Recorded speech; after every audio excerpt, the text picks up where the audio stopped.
बिस्मिल्लाहिर्रहमानिर्रहीम नहमदुहु नसल्ली अला रसूलिहिल करीम अम्मा बाद। मुहतरम नाज़रीन किराम, एक साहब हैं अब्दुल समी, इन्होंने सवाल किया है सुनैना नाम का मतलब बताएं जनाब।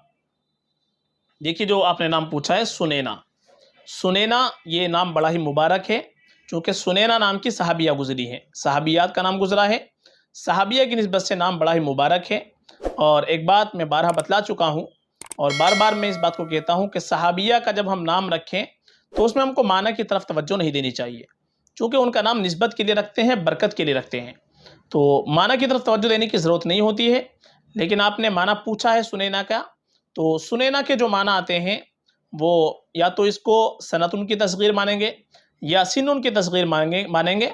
तो एक एतबार से सनतुन की तस्गीर मानते हैं, तो फिर सुनैना के माना आएंगे छोटा साल, चूँकि सनतुन के माना आते हैं साल के, तो इस एतबार से सुनैना के माना आएंगे छोटा साल।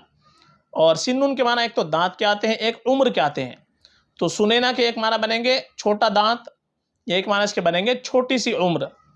लेकिन ये बहुत सी मर्तबा तस्गीर प्यार के लिए भी होती है, तो प्यारी उम्र ये माना भी इसके बन जाएंगे सुनैना के। तो माना की तरफ तवज्जो हमको नहीं देनी चाहिए। सहाबिया का नाम है, मुबारक नाम है, बाइस बरकत नाम है, इस एतबार से नाम बिल्कुल आप रख सकते हैं और रखना चाहिए। सहाबिया के नाम हम रखेंगे तो इंशाअल्लाह कुछ ना कुछ उनकी नेक सिफ़ात हमारी बच्ची के अंदर पैदा होंगी।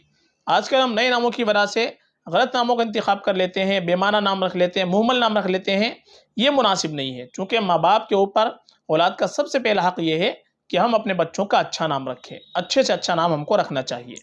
तो ये नाम बहुत ही मुबारक है, आप बिल्कुल रख सकते हैं। फ़क़त वल्लाहु आलम।